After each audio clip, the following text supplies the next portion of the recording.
Hi, thanks for joining me. I'm Chris Maragakis of Simply Be Wellbeing. I'm a women's life coach, podcaster and speaker, and wellbeing provider. I'm also a mindfulness and meditation teacher. Welcome to Mindful Mutterings. Please like, share and subscribe, and thanks for listening.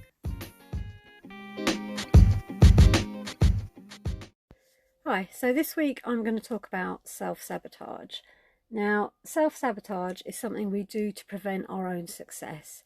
It's a really common behaviour that can either be conscious or subconscious, but it can stop our personal growth and prevent us from reaching our full potential. Now, whether it's procrastination, negative self-talk or fear of failure, self-sabotage can have a significant impact on our lives. And it can take on many forms, but some examples might include maybe staying in a job because you're afraid of change or you feel you're not good enough to get another job. Procrastinating or not starting something because you're not confident that you can do it well. Staying in a relationship that you're unhappy in because you're afraid to be alone or you feel that you don't deserve more. Taking on too much because you just want to make other people happy. Neglecting your self-care because you're so focused on caring for other people. Or maybe it's not being able to say no to the next slice of cake, the next glass of wine, whatever it may be. So let's look now at how to recognise self-sabotage and then develop effective strategies to stop it so that we can instead empower ourselves to achieve success and fulfilment. So recognising self-sabotage patterns. The first step in overcoming this is to become aware of our own patterns and behaviours. Now this is obviously the mindful approach where we reflect on situations in which we've self-sabotaged in the past. And I've said it so often before, until we know what beliefs are causing us problems, there's no way we can start the work to address them. Now self-sabotage often stems from feeling anxious, angry or unworthy. Excuse me. And once we've identified these thoughts and how they are causing us to react, we can then gain an understanding of the underlying causes and the triggers of our self-sabotaging tendencies. And already we've taken a huge step towards stopping our behaviour just by becoming aware. So then we want to cultivate that self-awareness. And self-awareness plays a crucial role in stopping self-sabotage. And again, through mindfulness, we can make the time to understand our thoughts, emotions and behaviours. Tools like journaling, meditation and coaching can be really helpful in gaining deeper insights into our inner selves. And by practicing awareness, we can then begin to recognise self-sabotaging thoughts and behaviours as they come up, rather than dealing with the consequences once we've been triggered. This enables us to choose how to respond and, of course, to make more positive choices. So then we need to challenge self-talk. Now, negative self-talk can be a major contributor to self-sabotage. Stanford University completed a study, and in that study they found that 90% of the thoughts that we have each day are a repeat of the thoughts we had the day before. And of those 90%, it's thought that 80% will be negative. 80%! That's huge, and it makes our thoughts the biggest factor in how we feel about ourselves, how we behave and how our life looks. So replacing self-defeating thoughts with positive affirmations and empowering beliefs can have a huge impact on our mindset and our outcomes. We also need to work on being kind to ourselves because we can be so harsh and judgmental. But if we can start to cultivate self-compassion and starting with an understanding that actually no one has all the answers and we will all make mistakes, then we can start to create space for us to be able to learn from the things that don't go to plan. And then we can use this process to focus on our strengths and identify the areas that we might want to work on. This then builds a strong foundation for us to begin building resilience and through that, confidence and self-esteem. And then we want to set ourselves realistic goals. I mean, quite often when we have a self-sabotaging tendency, it's because we set the bar too high, because we feel that we have to achieve perfection. And to be fair, that's not something that anyone can achieve. So setting realistic and achievable goals can help us to prevent the self-sabotage, and working out what we want to achieve and then breaking those goals down into smaller, more manageable steps and then doing something towards those steps every day helps us to stay focused, helps keep our energy high and empowers us to create opportunity. And then if we celebrate each milestone as we go, we reinforce a positive mindset. And this is really, really important, because it's very easy when we're living life to forget just how far we've come and all the amazing things that we've achieved. So I have a lovely book. It's one of those hardback A5 notebooks, and it's got a lovely inspirational quote on the front. I write my goals in there, and I'll review them every now and then. I don't have set times, but at least around the new year and midsummer.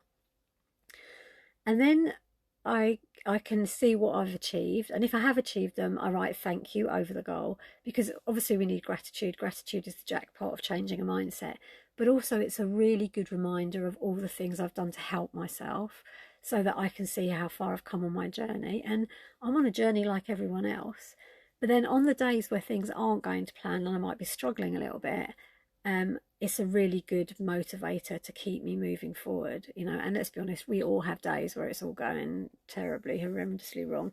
And it's about then understanding what we can do and keeping ourselves focused on moving forward. So by setting realistic goals, we can then avoid becoming overwhelmed. We decrease the likelihood of self-sabotaging behaviours because we have a clear, manageable plan, and we're focused on success, and we're staying aware of our thoughts and trying to be kind to ourselves. So then we need to develop self-discipline, and this is quite a difficult one, especially if we're already feeling overwhelmed or that we don't deserve a specific outcome, but it is key to success. Create a routine and stick to it, even when faced with distractions or challenges. Now, routines are a double-edged sword. They can become a cage to trap us in if we become too comfortable or set in our ways. But when we're working on challenging behaviour like self-sabotage, they're fantastic, because we need to create order and we need to create focus in our lives so that we can prioritise a task that we've identified in the goal-setting activity. And then we can manage our time effectively. And by practicing self-discipline, we can then minimise procrastination and stay focused on our goals. Then we need support.